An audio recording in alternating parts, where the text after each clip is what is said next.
이 오후 시간에도 우리 가운데 충만하기를 간절히 소망합니다.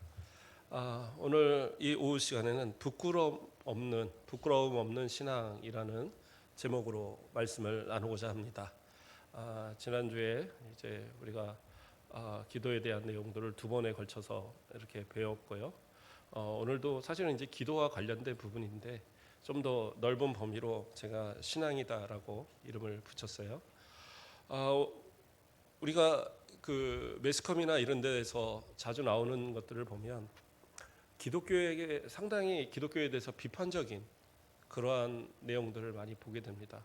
심지어는 죄는 분명히 개인이 졌는데 그 개인을 이제 소개하는 부분에서는 뭐 목사, 장로, 어느 교회, 뭐 누구 이렇게 아주 구체적으로 이 설명을 하는 경우가 있어요.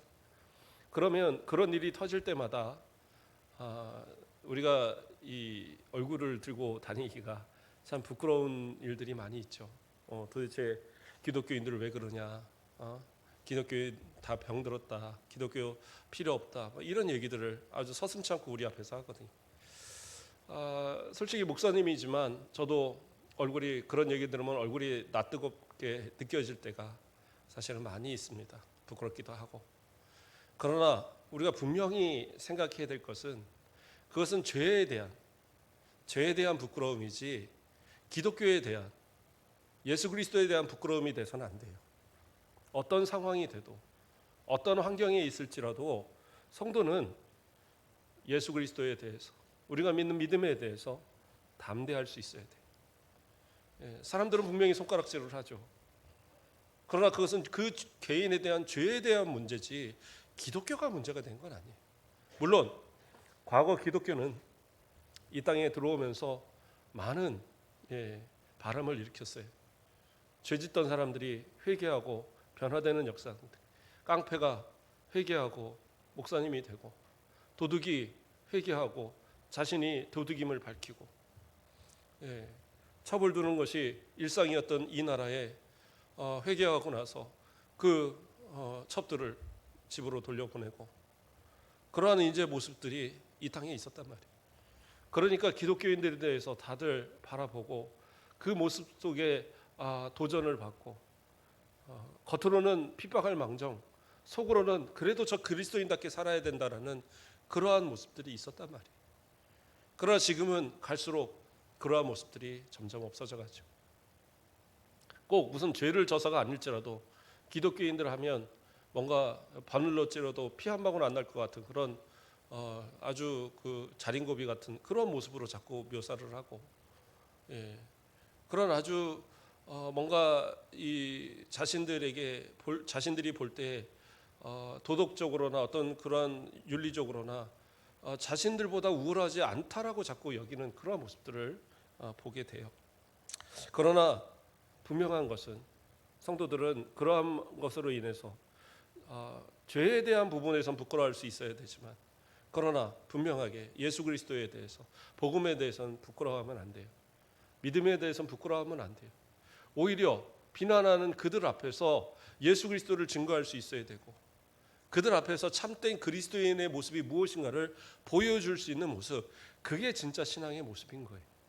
오늘은 그러한 성경 안의 인물들을 우리가 좀 살피면서 진짜 그러한 부끄러움 없는 신앙이 무엇이냐 우리가 한번 생각해보는 그러한 시간을 갖고자 합니다. 대표적인 인물을 첫 번째 생각하자면 다니엘. 그는 여호야김 때에 그 넷째에 1차 포로로 끌려가서 바벨론에 포로로 잡혀갔어요. 그 당시에는 귀족과 왕족의 그 젊은 아이들을 소년들을 많이 데려갔기 때문에 그들을 교육시키는 가운데 이제 다니엘과 또 세 친구들이 이렇게 발탁되고 하는 그 과정들을 우리는 잘 알잖아요. 그래서 바벨론이 멸망하기까지 이 다니엘은 상당히 고관으로 고위층에서 이렇게 활동을 했습니다. 그리고 바벨론이 멸망을 했어요. 이제 메데아 바사가 바벨론을 점령하고 고레스 이전에 먼저 메데의 그 왕인 다리오가 먼저 왕이 되죠. 이것은 이제 예후 차원에서 왕이 되었던 것이지 실제로는 고레스가 왕권을 갖고 있는 겁니다. 다리오와 이 고레스와 간에는 이 다리오가 그러니까 인척 관계가 되지만 그 장인어른도 됩니다. 예, 그래서 자기 딸을 그 고레스에게 주어서 장인과 사위 관계가 또 돼요. 그래서 그런 어떤 예우 차원에서 다리오에게 먼저 왕권을 주었던 것 같아요. 그러나 2년 정도 통치하고 다리오는 죽어요. 그리고 이제 고레스가 이 바벨론 전체를 차지하고 이제 바사국의 왕으로서 이렇게 등극하게 되는 건데, 먼저 다리오가 세워졌음에도 불구하고 다리오는 이전에 있었던 그 여러 고관들 가운데 그 가운데 필요한 사람들을 다시 중용을 했어요. 그 중에 대표적인 사람이 누구냐면 이 다니엘인 거예요. 그래서 다니엘은 그 총리 셋, 그러니까 우리로 말하면 영의정, 좌의정, 우의정 뭐 이런 것처럼 그런 총리 셋 가운데 한 사람으로 발탁이 된 사람이 바로 이 다니엘이었던 겁니다. 대단한 사람이죠. 그 책을 잡을래야 잡을 만한 것이 별로 없고 또 어떤 그 이 지역에 대한 전체적인 어떤 그런 일을 감당함에 있어서 상당히 잘 하는 그런 모습을 보였던 것 같아요. 그러니까 정권이 바뀌어도 그 사람을 이 다니엘을 이렇게 중용하는 그런 모습이 있었죠. 그런데 이제 결국에는 어떤 일이 있습니까? 이 왕의 어인을 찍도록 그 사람들이 이제 이 그 술수를 써서 왕 외에 일정 기간 다른 신들에게 절하지 못하도록 그렇게 하고 도장을 찍어서 만약에 이것을 어기면 뭐예요? 저 사자굴에 던지기로 그렇게 이제 이야기한 거잖아요. 그 이야기의 배경을 가지고 지금 이야기하는 겁니다. 분명히 그 명령이 떨어졌고 그 명령을 어기면 사자굴에 들어가서 다 죽는 거예요.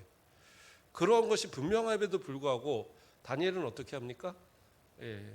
그 이전에 하던 대로 다니엘서 6장 10절 말씀을 보면 다니엘이 이 조서에 왕의 도장이 찍힌 것을 알고도 자기 집에 돌아가서는 윗방에 올라가 예루살렘으로 향한 창문을 열고 전에 하던 대로 하루 3번씩 무릎을 꿇고 기도하며 그의 하나님께 감사하였더라. 아니 차라리 문이라도 닫아놓고 차라리 남모르게 기도하면 모를 수도 있잖아요. 그런데 다니엘은 어떻게 해요? 전에 하던 대로 매일 하던 대로 하나님 앞에 3번 저 예루살렘에서 기도하던 그 습관대로 여전히 수십 년이 지난 가운데서도 창을 열고 예루살렘을 향하여서 그 이미 무너진 그 성전을 향하여 하나님 앞에 기도하는 이 다니엘의 모습, 이 모습이야말로 부끄러움 없는 신앙 아니겠어요? 내가 내 살기 위해서 충분히 잠시 내가 내 신앙을 감출 수 있어요. 그렇다고 신앙이 없는 거 아니잖아요. 믿음이 없는 거 아니잖아요. 잠시 감춘다고 그래서 그게 무슨 큰 피해가 되겠어요. 그런데 그는 그러지 않는 거예요. 자신에게 큰 피해가 와도 오히려 창을 열고 내 신앙에 있어서 내가 믿는 하나님이 유일한 하나님이시고 이 하나님을 믿는 것이 결코 부끄럽지 않다는 사실을 보여주는 겁니다. 그래서 결국엔 다니엘이 그 사자굴에 들어가면서까지도 결코 굴하지 않는 그러한 모습을 보여요. 이게 바로 부끄러움이 없는 신앙의 그런 대표적인 모습인 거예요. 저와 여러분에게 그러한 위험이 닥치고 시련이 닥칠 때 여러분은 어떻게 하겠어요? 딱 한 번만 좀 머리 숙이면 안 되겠느냐? 딱 한 번만 좀 타협하면 안 되겠느냐? 이러한 신앙의 유혹들이 얼마나 많이 있습니까? 그런데 그게 한 번이 시작이잖아요. 한 번, 두 번, 세 번. 그러다부터는 언젠가부터는 이런다고 뭐 내가 안 믿는 것도 아니고 이런다고 교회 안 나가는 것도 아닌데 뭐 어때? 자기 스스로도 그것을 정당화시켜버리는 이러한 모습이 우리 가운데 있다라. 그러나 우리가 처음 믿음 생활을 시작할 때에 우리가 예수를 믿었을 때 그렇게 배우지 않았단 말이에요. 우리의 믿음의 선배들이 그러한 모습으로 보이지 않았고 우리가 어떻게 신앙생활을 해야 되는지를 우리에게 알려주었단 말이에요. 그런데 성경이 가르쳐주고 우리 믿음의 선배들이 보여준 모든 본들을 어느 순간부터가 그냥 세상과 적당히 타협하면서 그러면서 내가 신앙을 지킨다라는 그러한 어떤 모습을 나는 분명히 이 신앙을 지키고 있으니까 괜찮아. 그리고 자꾸 이렇게 그냥 자기한테 관대해져가는 이러한 신앙들. 이게 과연 옳은 것인가? 우리 스스로 다시 돌아봐야 되는 거예요. 물론 무슨 외식화되고 아주 그냥 뭐 고집스럽게 뭐 전통을 지켜야 되니까 이러면 안 돼. 이러라는 건 아니에요. 세상이 바뀌어가면 또 바뀌는 많은 부분들도 있겠죠. 우리가 아는 이 찬송가도 100년 전에 부르던 찬송가 지금의 찬송가가 달라요. 그러니까 상황에 따라 조금씩 달라지는 부분들은 있다 할지라도 그것이 이유가 된다 그래서 무조건 그러면 우리는 새로운 것, 그래서 뭔가 세상과 별다름 없는 이러한 모습을 택해야 되느냐? 그건 아니죠. 믿음을 지킴에 있어서는 확고한 나의 믿음이 드러나야 돼. 세상 그 누구도 내가 믿는 믿음에 대해서 의심하지 못하도록, 내가 진짜 예수 그리스도를 믿는 사람이라는 것을 그 누구라도 믿을 수 있도록, 다른 사람은 다 몰라도 저 사람은 진짜 믿는 사람이야 라고 인정받을 수 있는 그런 모습들, 그래야 되지 않겠어요? 오히려 누군가가 나를 유혹하고 나를 핍박하려고 할 때 옆에서 이 사람은 건들면 안 돼, 이 사람은 진짜 예수꾼이야, 예수쟁이야, 건들면 안 되는 거야 라고 말할 수 있을 만한 그런 모습이 되어야 되지 않겠어요? 사자굴이 무슨 소용이 있고 그게 무슨 우리의 믿음을 막을 것이 되겠어요? 풀무불이라고 우리의 믿음을 막겠습니까? 아니에요. 진짜 예수 그리스도 믿는 사람이라고 한다면 부끄러움 없이 자신의 신앙을 드러낼 수 있는 그러한 믿음, 그게 우리들의 모습이어야 된다는 것. 부끄러움이 없는 신앙. 또 하나의 사람은 바나바라는 사람을 예로 들겠습니다. 사도행전 11장 24절을 보면 바나바는 착한 사람이요 성령과 믿음이 충만한 사람이라 이에 큰 무리가 주께 더하여 지더라. 바나바는 초대교회에서 상당한 대단한 인물입니다. 물론 아직까지는 뭐 안디옥으로 이렇게 파송되거나 그런 상황이 아니지만, 그러나 이 사도들에게 있어서 상당히 인정받는 사람이에요. 왜냐하면 바나바는 레위인이거든요. 물론 이제 흩어져 있는 디아스포라 가운데 한 사람이지만, 그런 사람이었지만, 그러나 그는 철저하게 유대교의 모든 교육들을 다 마친 그런 사람이었어요. 그래서 말씀에 대해서 상당히 능통한 사람이었고, 그럼에도 그가 복음을 받아들이면서 예수 그리스도를 위해서 자신의 재산까지 내어놓으면서, 그래서 많은 사람들에게 그걸 나눠주며 가면서 그러면서 신앙생활을 했던 아주 대단한 인물입니다. 그래서 성경도 이 사도행전에서도 그를 평하는 것이 그는 착한 사람이다라는 거. 그냥 신앙만 많은 신앙이 좋아 이게 아니라 그냥 그 모든 삶 자체가 착하다는 거예요. 선하다는 거예요. 이러한 모습이 바로 바나바의 이 모습이었던 겁니다. 그러니까 하나님이 그를 더 귀하게 쓰셨겠죠. 그런데 여기서 우리는 중요한 구절을 봐야 돼요. 바나바는 착한 사람이요 성령과 믿음이 충만한 사람이라. 이건 개인적 평가잖아요. 그런데 그가 나아가서 뭐 예수 믿으세요 하고 막 사람들을 전도하고 다니면서 뭐 다 교회로 끌어왔다 그렇게 말하지 않아요. 그 다음에 뭐라고 그래요? 이에 큰 무리가 주께 더하여 지더라. 바나바가 어떤 모습을 보였는데? 착한 모습, 그리고 신앙의 올바른 모습을 보였는데, 그곳으로 인해서 바라보는 사람들이 예수 앞으로 돌아왔다라는 거예요. 다시 이 당시의 상황을 한번 생각해 보길 바랍니다. 이때는 언제예요? 예수 그리스도께서 십자가에 죽으시고, 물론 무덤에 있다 부활하셨지만, 그러나 그 유대 교회에서는 예수 그리스도를 인정하지 않고 믿는 사람들을 핍박하던 그런 때예요. 그런데 유대인들이 예수를 믿고 개종한다. 이거 상당히 위험한 시기입니다. 이 이후에 나타나는 일들이 뭐였어요? 스데반이 죽었고 또 대대적인 핍박이 시작되고 이런 모습이 있었잖아요. 그러나 그 이전에도 핍박이 없었냐? 아니라는 거예요. 핍박이 분명히 있었지만, 그러나 바나바는 자기가 믿은 예수님을 그 포기할 수 없어서 믿음의 모습을 가졌고, 그리고 진짜 믿는 자로서 그 전의 삶이 어땠는지 모르겠어요. 그러나 예수 믿고 나서 보여지는 삶은 착한 삶이었다라는 거예요. 선한 모습이었어요. 그래서 누구든지 그 사람을 봐도 예수 믿는 사람은 저렇게 착해질 수 있구나 인정했다라는 거예요. 그리고 성령이 충만한 모습, 믿음이 충만한 모습을 충분히 드러낼 만한 믿음의 생활을 하고 있었어요. 그러니까 그 모습만 봐도 저 정도라면 나도 예수 믿고 싶다. 저런 사람이라면 나도 예수 믿고 싶다라는 그러한 마음을 갖게 만들었다라는 거예요. 저도 오래 사역하면서 여러 성도들을 만나는 가운데 어떤 분들은 그런 얘기를 해요. 저는 같이 사업하시던 장로님이 전도에서 교회에 왔습니다. 어느 권사님이 전도에서 교회에 나왔습니다. 그분 참 존경스러운 분입니다. 예수 때문에 온 게 아니라 그 장로님, 그 권사님의 그 존경스러운 모습 때문에 왔다라는 거예요. 그리고 그 다음에 믿음이 들어가기 시작하는 거죠. 대부분 그렇게 신앙생활을 하는 사람들이 상당히 많아요. 어느 날 갑자기 교회 가자 하고 있는데 교회 나옵니까? 물론 그렇게 한 번씩 나올 수는 있죠. 그러다가 말씀을 듣고 갑자기 깨지는 수도 있지만, 그러나 대부분은 그 사람을 전도한 그 사람의 인격을 보는 거예요. 저 사람이 나에게 준 복음이라면 믿겠다라는 거죠. 저 사람이 그렇게까지 믿는 하나님이라면 나도 한번 믿어보겠다라는 그러한 생각을 갖게 만드는 거예요. 지금 바나바는 그러한 모습을 보였다는 거예요.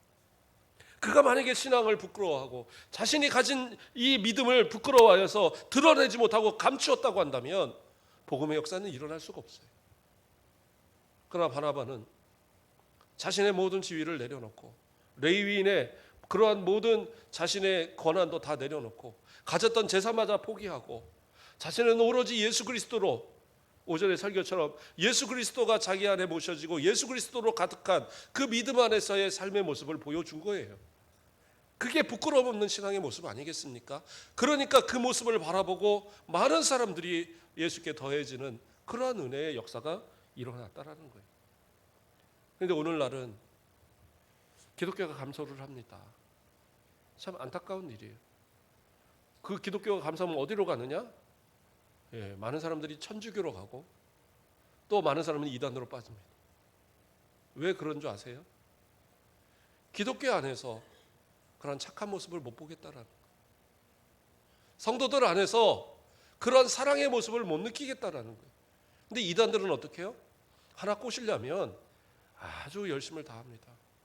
누가 식당을 한다? 그 사람 하나 꼬시겠다면 아주 그 앞에 가서 막 그 안에 가서 회식도 막 몇 번씩을 해가고 가서 막 사람들이 돌아가면서 설거지도 해주고, 그러다 보면 미안한데 교회 한번 따라 나갈까? 저 이단 한 번만 따라. 그런다고 그래서 뭐 크게 달라지겠어?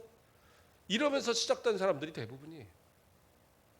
그것이 죽는 길인지도 모르고 사망의 길인지도 모르고 따라가는 그것이 우매해 보이겠지만, 한편으로는 교회가, 목회자가, 장로님이, 권사님이, 우리 안수 집사님들이 정말 아름다운 교회를 만들어하지 못하는, 정말 그러한 사랑이 넘치는 교회를 만들지 못하는 이유도 있다라는 거예요.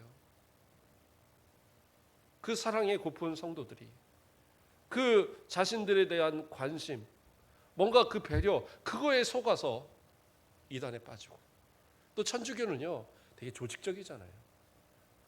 기독교 우리들도 되게 교회 안에 조직이 있지만 천주교는 전 세계의 천주교가 하나잖아요. 천주교 무슨 파 이게 없어요. 교황을 중심으로 모두가. 그래서 목사님도 이렇게 한 자리에서 이렇게 오래 있는 게 아니라 몇 년 단위로 이렇게 로테이션을 한다고 그러더라고요. 그 신부님들도. 그런데 그들이 가장 사회적으로 인정받는 게 뭐냐면 사회적 활동들을 되게 열심히 해요. 구제하는 일, 돌보는 일, 그렇죠? 또 어디에 무슨 사고가 났다? 그러면 자기의 천주교 그 교군 안에 있는 사람들이 문제가 됐을 때는 달려가서 먼저 그 사람들을 도와주고 하는 이런 일을 참 많이 합니다. 그러다 보니까 사람들은 어떻게 해요? 기독교의 교리, 천주교의 교리, 그게 그거 아니야. 천주교 믿는다고 안 되겠어? 그러고 가는 거예요. 천주교가 활동을 많이 하고 그러다 보니까 이러한 말들을 많이 못하는 이런 시대가 됐지만, 그러나 천주교는 분명히 기독교가 아니에요. 분명하게 생각하셔야 돼요. 그들의 삼위일체론도 이미 많이 깨졌고 성경의 무호성도 믿지 않고 석상들을 세워놓고 마리아를 숭상하고 마리아 승천설까지 주장하는 사람들이 그들이 기독교 아닙니다. 오해하시면 안 돼요. 그들에게 빼앗겨서는 안 되는 거예요. 차라리 저기 뭐 통합식 교회를 간다, 저기 뭐 감리교회를 간다, 그건 괜찮아요. 그러나 천주교나 이단 이런 데 빠지지 않도록, 만약에 그러한 책임이 우리 가운데 있다면 하나님 앞에 뭐라고 얘기하겠어요? 온전한 신앙, 착한 신앙, 믿음의 신앙, 예수 그리스도가 중심이 된 신앙의 본을 보여서 내가 때로는 힘들고 마음이 아파도 저 권사님 때문에 참아야지, 저 장로님 때문에 참아야지, 저 집사님 때문에 내가 다시 힘을 내야지, 이런 위로가 될 수 있는 사람, 진짜 착한 신앙인, 우리 옆분들한테 한번 얘기해 볼까요? 착한 신앙인 되자. 네, 네, 네, 됩시다 하셔야 돼요. 됩시다, 옆분한테. 네. 그리고 한 번만 더 해보죠. 아, 권사님 참 착하십니다. 장로님 참 착하십니다. 집사님 참 착하십니다. 네. 네. 별로 안 착해 보이세요? 네. 그렇게 사셔야 돼요. 그게 부끄러움 없는 신앙인의 모습이다라는 거예요. 또 열왕기 17장 24절을 봉독해 드립니다. 여인이 엘리야에게 이르되 내가 이제야 당신은 하나님의 사람이요 당신의 입에 있는 여호와의 말씀이 진실한 줄 아노라 하니라. 누구예요? 엘리야를 대접했던 사르밧 과부에 대한 이야기입니다. 과부가 그렇죠? 이방 여인이 엘리야를 맞이해서 그를 가뭄이 끝날 때까지 공개를 합니다. 그렇죠? 그런데 그 엘리야가 그 집에서 공짜로 있던 건 아니에요. 그렇죠? 그가 축복하고 기도하면서 통에 가루가 마르지 않았고 병에 기름이 마르지 않았어요. 그거 먹고 살았어요. 그런데도 이 여인은 그 엘리야를 하나님의 선지자, 그리고 그 하나님이 진실한 하나님이라는 사실을 아직 믿지 못했어요. 사람들이 그렇잖아요. 처음엔 도움을 받아도요, 도움 받은 건 금방 잊어버려요. 도움 받은 거. 그리고 자기가 해준 것만 기억을 하는 거예요. 그러다 보니까 나중엔 싸움도 나고 서운함도 있고 뭐 이런 모습도 생기는데, 어쩌면 여인도 그랬을 것 같아요. 아니 도대체 이 혼자 사는 여인의 아들만 하나 키우는 이 과부 집에 도대체 저 엘리야 저 선지자는 얼마나 있을 거야? 도대체 언제까지 있는 거야? 이런 불평을 하지는 않았는지, 혹은 자신이 맨날 음식을 만들어서 갖다 드릴 때마다 이거는 뭐 먹으면 와서 설거지라도 한번 해야 될 텐데, 이거는 뭐 삼시세끼 다 바쳐도 이거는 뭐야 하고 불평할지도 모르겠죠. 그러니까 처음 정말 이거 하나 먹고 죽으려고 했던 그러한 마음은 사라지고, 그가 진짜 하나님의 사람이라는 사실을 잊어버리고 있었던 것. 그런데 어떻게 해요? 아들이 죽어요. 아들이 죽으니까 그때 가서 엘리야한테 왜 내 죄를 생각하게 하고 이렇게 나를 가슴 아프게 하려고 이렇게 나에게 오셨습니까? 하면서 막 따지죠. 그리고 엘리야가 기도하고 이 아들이 살아났을 때 그때 이 고백을 한 거예요. 근데 저는 여기서 엘리야의 모습이 어떤 모습이었을까? 비록 그가 그 과부 여인의 집에 얹혀 사는 입장이었지만, 그는 결코 다시 말해서 하나님의 사람으로서 부끄러워하는 그런 모습을 보이지 않았다는 거죠. 그리스도인의 권위, 저는 우리 성도들이 좀 그러한 모습이 있었으면 좋겠어요. 우리가 다 이 사회를 살아가면서 사장이고 무슨 대통령이고 다 그렇게 살 수는 없잖아요. 직장에서 말단 직원으로 살기도 하고 중간 이 직원으로 있든 어쨌든 그렇잖아요. 남이 주는 돈을 받으면서 살 수밖에 없는 그런 환경에 있는 경우도 많이 있잖아요.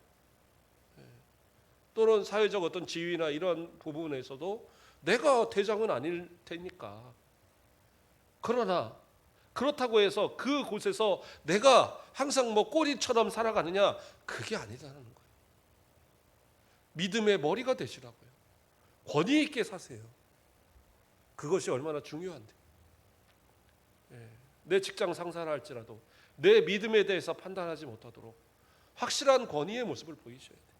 내가 신앙인이구나, 저 사람에 대해서 신앙에 대해서만큼은 건드려서는 안 되겠구나라는 것을 확실히 본을 보여주시라. 그리고 내가 기도하는 사람이라는 걸 보여주셔야 돼요. 엘리야는 기도했잖아요. 그 가정에 어려움이 있을 때 기도해 줬어요. 그 통과 가루에 통에 가루와 기름이 없을 때에도 위하여 기도하여서 그것이 마르지 않도록 만들어 주었고, 아들이 죽었을 때도 기도해서 그를 살렸어요. 기도의 능력이죠. 그러한 능력이 지금은 없다고 생각을 하십니까? 물론 은사적인 부분들은 구약이나 사도시대의 은사가 없다고 할지 몰라도 전능하신 하나님은 지금도 여전히 전능하신 하나님이시잖아요. 창조주 하나님은 지금도 여전히 창조주 하나님이세요. 그 하나님의 권능을 의지하여 살아가는 성도들인데, 기도하면 주의 이름으로, 예수의 이름으로 기도하면 무엇이든지 들어주신다 약속하셨는데 왜 기도의 능력을 의심하십니까? 오히려 담대하게 가세요. 회사가 어려울 때에 그 직장 상사를 두고 얘기하세요. 제가 회사를 위해서 기도하겠습니다. 제가 새벽에 기도하겠습니다.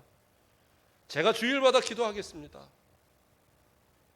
얼마나 큰 모습이에요. 그가 그래요, 나를 위해서 좀 기도해 달라, 싫어할 사람이 어디 있겠어요. 에이 뭐 네가 기도한다고 되겠어, 이런 사람 없어요. 기도해 준다는데 나중에 뭐 기도해 줘서 고맙다 이러지 않을지 몰라도, 그러나 그러한 권위 있는 모습들, 내가 예수 믿는 사람이고 나는 기도의 능력이 있다는 사실을, 나는 예수 믿는 사람으로서, 하나님의 자녀로서 하나님의 자녀의 권세를 가졌다는 사실을 담대하게 보이셔야 돼요. 그랬을 때에 결국에는 어떻게 해요? 당신이 진짜 하나님의 사람입니다라고 인정할 때가 분명히 온다라는 거예요. 그것이 바로 부끄러움이 없는 신앙의 모습인 겁니다. 또 하나 살펴보겠습니다. 누가복음 9장 26절에 보면, 누구든지 나와 내 말을 부끄러워하면 인자도 자기와 아버지와 거룩한 천사들의 영광으로 올 때에 그 사람을 부끄러워하리라. 뭐라고 그래요? 예수님을 우리가 이 땅을 살아가면서 부끄러워하면 예수님도 하나님 앞에서, 천사들 앞에서 우리를 부끄러워하실 거래요. 물론 내가 예수 믿으면 구원받겠죠. 진짜 예수 믿으면 구원받았는데, 그게 확실한 건 다 맞는데, 구원을 떠나서 만약에 내가 분명히 믿음은 있지만 내가 예수님을 정말 드러내야 될 그 순간에 예수님을 부끄러워했다고 한다면, 진짜 예수님을 믿는 믿음을 드러내야 될 때 내가 부끄러워했다고 한다면, 천국을 갔는데 천사들이 있고 하나님 앞에서 예수님이 말씀하실 때 천사들이 얘기하는 거예요. 아니 저 사람 그 몇 날 몇 시에 예수님 부인했던 사람 아닙니까? 베드로처럼 예수님 부인하고 간 사람이잖아요. 예수님 드러낼 자리에서 나는 모른다라고 했던 사람 아닙니까? 믿음 없는 사람 아니에요. 근데 어떻게 천국을 데려오십니까? 라고 말한다면 뭐라고 그러겠어요? 예수님도 안 부끄러우실까요? 그래도 내 피로 씻은 바 됐다, 성령에 인치신 바 된 자다 라고 얘기하시겠죠. 변호하시겠죠. 그러나 당연하게 부끄러워하지 않으시겠어요. 저는 그런 부끄러움이 되지 않기를 원합니다. 우리 성도들이 예수님의 부끄러움이 되지 않기를 원해요.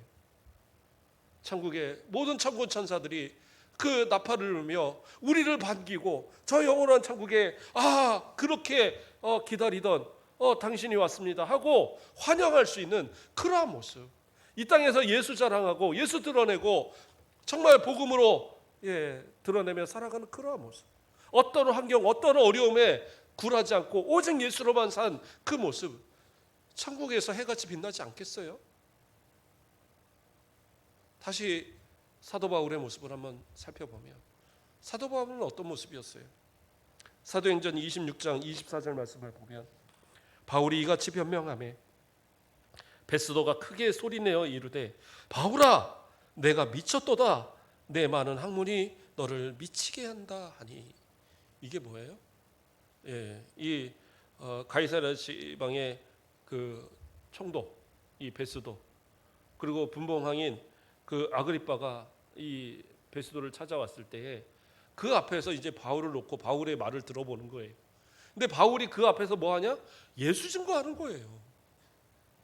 아니 그런 상황에서 자기를 변명하면서 아이고 저 좀 살려주세요. 아이고 내가 억울하게 잡혔어요. 막 이래야지 정상인데 거기서 예수 그리스도를 증거하고 이 아그리빠를 이 베스도를 예수 믿는 사람 만들겠다라고 거기서 아주 마음 먹고 예수를 전하는 거예요.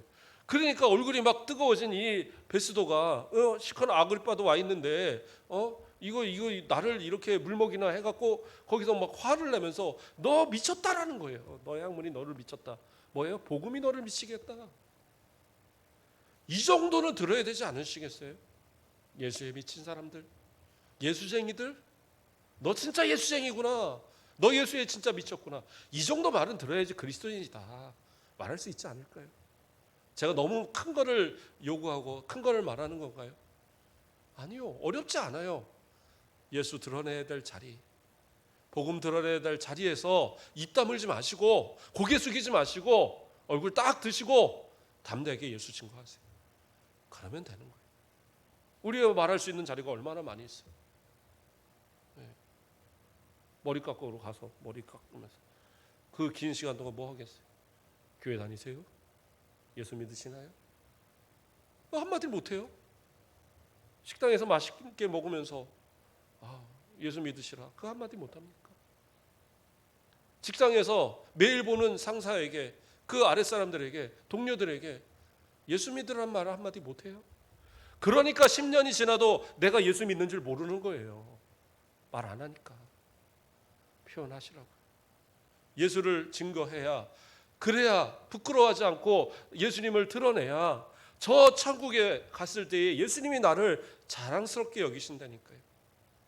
성경이 이야기하고 있잖아요. 만약에 우리의 믿음이 인정받지 못해서 야, 너 그 정도는 믿음도 아니야. 그래서 천국에 쫓겨나면 어떡할 거예요? 그럼 지옥인데. 물론 예수 믿는 믿음 그렇게 이 율법주의적으로 판단해갖고 판단하시는 건 아니죠. 내가 진짜 예수 믿으면 구원받아요. 근데 분명하게 제가 약속드리는 것은 이 예수 믿으면 구원받는 건데, 그런데 중요한 건 뭐예요? 하나님 앞에서 예수님이 부끄러운 일은 없어야 되지 않을까.